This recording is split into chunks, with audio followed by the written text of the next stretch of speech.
और हमने अपने मुसलमान भाइयों के साथ ईद बकरीद से लेकर के होली और नवरात्रि तक मनाया है हम लोगों ने। और हम लोग जानते हैं कि गंगा जमुनी तहजीब क्या होती है।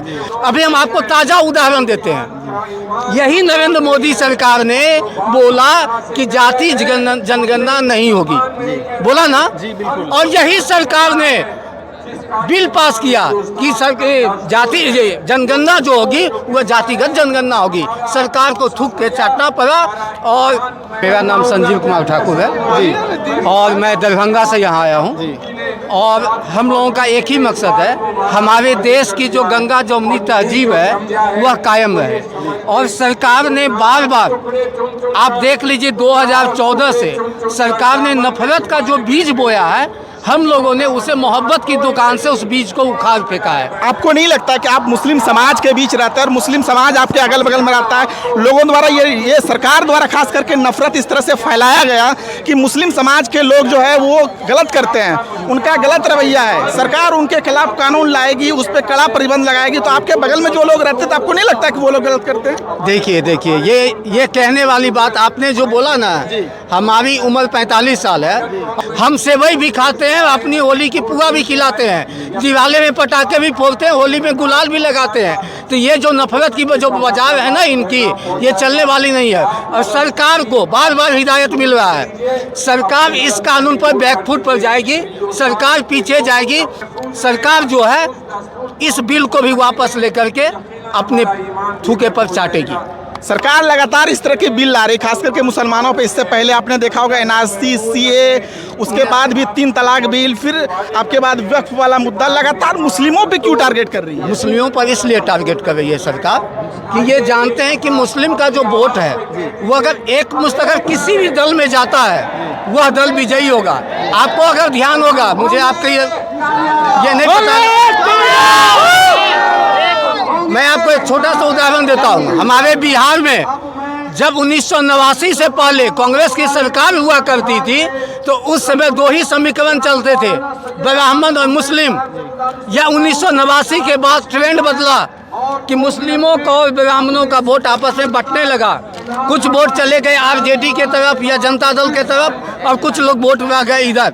तो वहीं से ये ट्रेंड बदला। जिस दिन मुस्लिम, ब्राह्मण या अन्य समुदाय एक होकर के वोटिंग करने लगे, उस दिन सरकार की ये तख्ता पलट की जो ये स्थिति है ना, सरकार बदलेगी। और निश्चित रूप से सरकार बदलेगी, क्योंकि ये अति कर चुके हैं।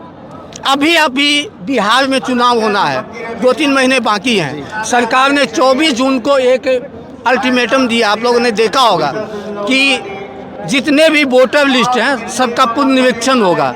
उसके जो कागजात बताए गए हैं, इधर बिहार एक बाढ़ ग्रसित क्षेत्र है। हमारे बहुत सारे जिले जो हैं बाढ़ से ग्रसित रहते हैं। हमारे डॉक्यूमेंट कब कहाँ चले जाते हैं किसी को पता नहीं है। हम अपने जान माल की रक्षा करें कि डॉक्यूमेंट बचाएं।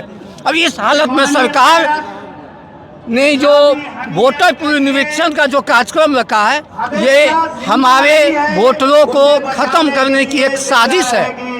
और ये भी हम लोग कामयाब नहीं होने देंगे। ये 25 को 24 को ये इन्होंने सूचना निकाला, और 25 से इस पर इन्होंने काम करना शुरू कर दिया। ये हमारे हिंदू भाई थे, और ये इन लोगों की तरफ पूरे आप मजमे में देखिएगा, अलग अलग जगहों पर पूरे मजमे में हिंदू भाई लोग आए और इस बिल के खिलाफ उन्होंने भी अपनी इत्तेजाद एक जोरदार तरीके से रखी है। और इस तरह से मैं बार बार देख रहा हूँ, कहीं पे भी जा रहा हूँ तो हिंदू भाई मिल रहे हैं, और वो हमारे मुस्लिम भाइयों के साथ कंधे से कंधा मिलाकर वो इस बिल के खिलाफ लगातार बोल रहे हैं, काम कर रहे हैं। उनका भी कहना है कि ये बिल एक तरह से बचाने की लड़ाई नहीं है, ये वक्त बचाने की लड़ाई नहीं है, ये संविधान बचाने की लड़ाई है।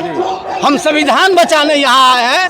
वक्त तो हमारा बचेगा ही, लेकिन हमें संविधान बचाना अत्यंत जरूरी है। जिस अब संविधान को यह कुचलने के लिए प्रयासरत है। ये आज से नहीं, आज़ादी के समय से ही इन्होंने हम पर इस संविधान को खतरे में डालने का प्रयास किया। और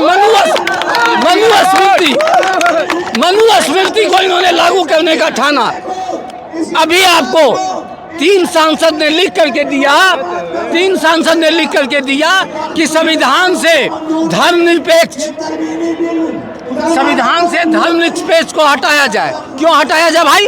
हमारा देश जो है धर्मनिरपेक्षता के सिद्धांत पे चलता है। हम हिंदू, मुस्लिम, सिख, ईसाई आपस में सब भाई भाई का नारा बुलंद करते हैं, और उस संविधान को यह खत्म करने के लिए प्रयासरत करता है, दिन रात एक करता है। क्या मुसलमान ही यहाँ ये हैं?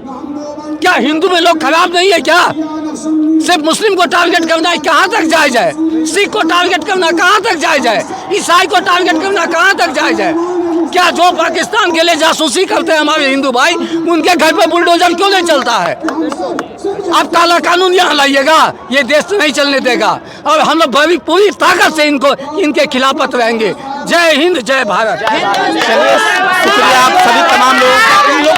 1947 में जब हमारा देश आज़ाद हुआ तो तब ये चीज़ें नहीं थी, हिंदू मुस्लिम को नहीं देखा। उस समय ये किया गया था कि ये देश सिर्फ हिंदुओं का है या ये देश सिर्फ मुसलमानों का है। तब इस चीज़ों को लेकर संविधान बना, संविधान में सबको अलग अलग राइट्स दिए गए। इन्हीं राइट्स में मुस्लिमों को भी अपना राइट्स मिला। लेकिन अब वो वक्त आ गया है जब सरकार द्वारा अलग अलग कानून लाए जा रहे हैं, और इस कानून के खिलाफ लोग या मुस्लिम समाज के लोग अपना एहतजाज जो कर रहे हैं। चलिए, उजागर मीडिया के साथ आप लोग बने रहिए, फिर मिलते हैं लाइव में। शुक्रिया। अब चलिए, एक मौलाना हमारे साथ हैं, इनसे पूछ लेता हूँ, ये बिल जो लाया गया सरकार की तरफ से, लोग इतना मजमा में उमड़ के आ रहे हैं, क्या लग रहा है सरकार इस पे काम करेगी या फिर पीछे हटेगी या वापस लेगी? देखिए, हम मुसलमान हैं, हम अल्लाह पर भरोसा रखने वाले हैं, हम कलमा ला इलाहा इल्लल्लाह मुहम्मदुर रसूलुल्लाह के पढ़ने वाले हैं। हमारा ईमान और अकीदा अल्लाह पर रहता है। हमारा काम है कोशिश करना। हम अपने हिंदू भाइयों को साथ मिला करके, अपने सिख भाइयों को साथ मिला करके, सारे लोगों को मिला करके जमहूरी तरीके से हम अपनी आवाज़ पहुंचाने की कोशिश कर रहे हैं। बाकी फैसला करने वाली ज़ात अल्लाह की। जी बिल्कुल, सभी लोगों का यह मानना है कि हम लोग एक एहतजाज के रूप में यहाँ पर मौजूद है। हमारी तरफ से जो भी चीज़ें हैं, हम लोग लगातार सरकार के खिलाफ लगातार जो चीज़ें होंगी, और कानूनी तरीके से, ऐसा नहीं कि कोई गैर कानूनी तरीके से, कानूनी तरीके से हम लोग आएंगे। एक बूढ़े यहाँ देखिए, चलिए उनसे